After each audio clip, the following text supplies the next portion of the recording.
All right, we're going to do a little conversation with the notorious Jarian Gibson, and I'm going to let you introduce yourself, but I just got to say, I've been around the community for years. You and I have just kept bumping into each other for probably almost a decade now. Yeah. I mean, from you've been at customers, you've went to the client vendor side. You've been all year at Nutanix now. But what do just for those who don't know you or don't know where you're at right now, give a little intro real quick. Yeah. So first, thanks for having me, Ron. It's always good to talk with you. So Jarian Gibson here. I am Kansas City based. Been here for about 15 years now. Hey. In those 15 years, I've kind of gone from, like Ron was saying, from customer to partner to independent, and now at the vendor side. So I'm currently at Nutanix. I work on the EUC engineering team. A lot of the focus I focus on is primarily Citrix on Nutanix, and then within that, on-prem, public cloud, multi-cloud, hybrid cloud is the big one we're dealing with, and then also some of our DR stuff with that as well. And then also with files for like profiles and that sort of thing too as well. So I kind of cover that whole scope there of EUC, and we have a great team. There's 5 of us now on the team, so we've grown. And so we've gotten 2 new rock stars on our team that are actually helping extend that out with more automation, security, and helping with the hybrid cloud stuff too as well. So. Yeah, I mean, Nutanix just historically, since they came out of the gate, has had a gigantic foothold on the EUC side. When they originally were released, while it takes other groups within organizations often time to, well, let me see how other people use it. They want to go slow. EUC is always looking for that next tech to help. And they jumped in with both feet for Nutanix. Yep. They were like, wait a minute, I don't have to buy a storage array. That's how it started. I don't have to buy a storage array. So you guys have got a bunch of background on this. And you said something else. You hit the hybrid part, which is, everyone rushed during COVID, load up, shove it into Azure, shove it into Amazon, build more data center space. And then of course, after the emergency was over, hey, let's look at where we're spending our money. And now we're seeing a lot of hybrid. And what I wanted to do in this one was say, what's kind of top of mind for you? What are you seeing? And because what you're seeing right now is probably what a bunch of customers are dealing with. Yeah. So the biggest thing right now is like you said, exactly during the pandemic, everyone went to that cloud journey. And, we had problems with getting kits in customers' hands, being able to rapidly expand that on-prem footprint. So they looked at cloud and saw cloud as an option, and a lot of people went straight for it. And now some are kind of pulling back. Some didn't complete that journey. They had, that time to value issue where it took a lot longer and a lot more spin than they were anticipating.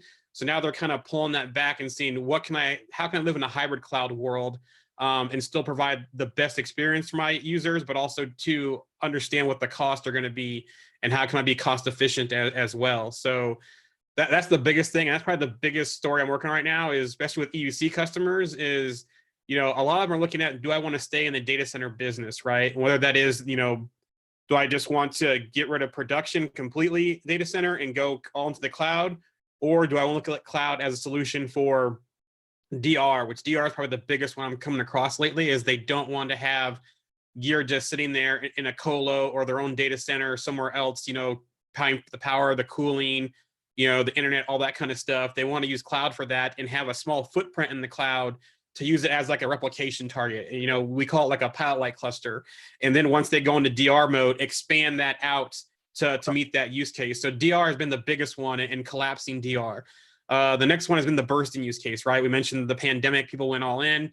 That bursting use case, whether it's going to be seasonal, whether it's some kind of emergency type of thing, whether they're bringing more people on for some kind of event or so forth, or even, swapping out hardware, and they might not have the capacity on-prem to do any kind of swap out or upgrade or that kind of stuff. They're using cloud for that temporary use case for that. It makes sense, and I was just, we were talking before we started recording, I was just talking to some of the Epic Systems guys, the healthcare side, and even what they're seeing is, for DR for a long time, Epic and some of the other vendors would say, have hot, cold. Yep. They would actually build 2 data centers that were essentially identical or maybe a little less on the DR side. And you had all this capacity sitting there. And so now even when in on-prem data centers, they're like, no, we're going hot, and we're distributing our capacity evenly across the two, 50-50, Yep. or maybe they're both at 60%. And if you fail over, you get a little degraded performance. But the cloud thing, means you don't have to build a second data center if you use it for DR, right? You have this really small footprint. And so that makes sense. When we talk about EUC in general, the hybrid thing is huge. And, Citrix has they've had their cloud platform pretty much set up for a couple of years now, right? They had their bumps in the beginning, and then they've kind of straightened it out, and their cloud connectors are working better now. And now VMware is just introducing their Titan model, their Horizon Next Gen, which, all honesty, I was kind of part of the VMware group as that was getting designed. But it is meant for that hybrid world. Yep. Right. It is meant for that. It's meant for your customers, right? Let's face it, right? It's meant for people who want to run it the way you were just describing. Is there any particular stumbling block that you're seeing across the board, right? I mean, we can all say, healthcare, they have login time. They're always focused on that. There's things specific to different verticals, but is there kind of a common thing that anyone listening that's in EUC might go, ooh, I'll probably run into that? The biggest things that I'm seeing right now is time to value, making sure how am I going to get from my starting point to my production rollout. And a lot of talks I'm having with customers is they're getting that starting point, but as they start scaling, they're seeing challenges, whether it's performance, whether it's automation, whether it's just, getting those workloads from whether it's VMware or Nutanix or even Zen Server into Azure, changing platforms, that kind of stuff. So that migration footpoints, is a big one. That's a significant change, right? Yeah, Especially if they're changing the management plane. Because skill sets, interfaces, administration tools, that kind of stuff. And then the other one is going to be, right sizing the workloads, right? So the one thing when you go native public cloud is you get t-shirt sizes. And if one t-shirt's too small, well, you have the option to go to the next t-shirt size, but that may meet your needs, but it may be a little big. And now you're having paying for capacity you're not using because maybe you need 3 virtual CPU and 6 gig of RAM. Well, your option is 2x4 or 4x8, for example. Yep. So you're paying for that extra vCPU and that 2 gig of RAM, for example, and that t-shirt size, and then you have that cloud wastage spend. So right sizing is a huge one. Yeah, and there's so much different change in there. Like Citrix just came out with that paper, I think they did with Microsoft and AMD, where they were doing some performance comparisons of 6 different virtual machine types, right? And they found that, the cheapest machine gave almost the worst performance, right? But they found the second most cheapest, which, pennies, almost doubled that performance and was just a little bit better than all these very expensive machines, some of them with GPUs and whatnot. But there was an interest, everybody focuses on that machine type, but one of the things I found interesting was they were comparing server OS to multi-win, Win 10, Win 11, I forget which one it is. And there was like a 20 or 30% drop off. Mm-hmm. So people are talking about, well, I get, let's just say they were running RDSH and they were running a bunch of little ones at 3 or 4 users per CPU. If you get a 30% hit going to Windows 10, let's say, or Windows 11 multi-user, that 30%, now I'm tripling my machine, or I'm adding 30% onto my machine count, right? Another third. Yeah. So you got to navigate the control plane, the operating systems, and like you said, the sizing and performance, which is what, they can't fix I have to learn a new skill set. They just do. They have to learn Azure or whatever platform they are. But what they can do is say, wait a minute, I can get data about my change in machine type, my change in operating system, stuff like that. That's really interesting. Yeah, it's a common problem now. I have a solution. I like solutions. Yeah, give me that solution. Yeah. So shameless plug here. So we have a product called Nutanix Cloud Clusters, or NC2 for short, you hear it called.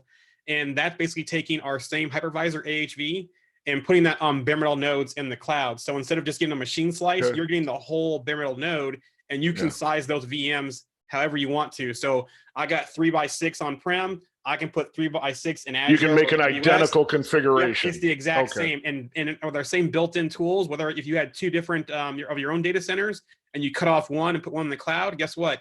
Same interface, same all the tools you're used to. You can replicate easy back and forth. So that time to value, the administration thing we talked about, and then even workload portability is easier. The main thing you're learning is the networking underneath, that kind of stuff, and so forth. But as far as once you get the cluster up and running, it's all the exact same. So that's interesting with putting Nutanix on bare metal, right? AHV on bare metal there, which you've seen VMware do some of that with some of their solutions and whatnot. Is the I would assume at that point, the provider is managing the hardware and probably the patching of the AHV level and down. And then you're just dealing with the VM management above it.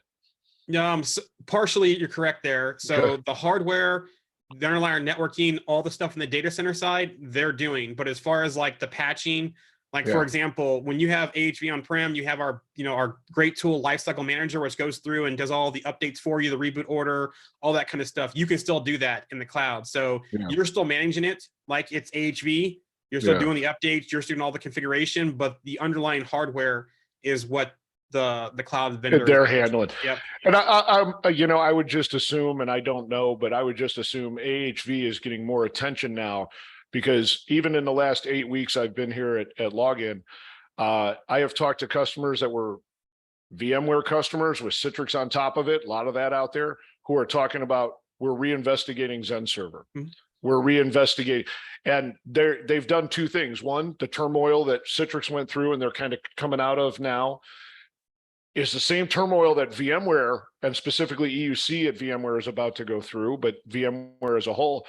And one of the CTOs said something really interesting to me. He goes, if I have to contemplate a move to the cloud anyway, which we are constantly doing, which means it's a different hypervisor that we don't know, it's a different skill, like you mentioned, why would I not look at different hypervisors? Exactly. And I went, okay, you're right. It's no longer VMware is so far above and people are looking at speeds and feeds. Now it's got to where all the hypervisors are all good enough. Yes, you might have external processes and all this automation around vSphere, but if you're going to go to the cloud anyway, and you're going to have to redo a lot of that, why not look at other hypervisors? So I'm assuming you're seeing a lot of interest because of that. And we said it too, and we've already seen that with customers where they could be Nutanix customers today. They're running ESXi on Nutanix, and now they're looking at switching to AHV. And so there was a lot of ESXi on Nutanix platforms. Yeah. And we have a good chunk of Horizon customers too on Nutanix also. So we have those conversations about whether it's hypervisor, whether it's broker, or both.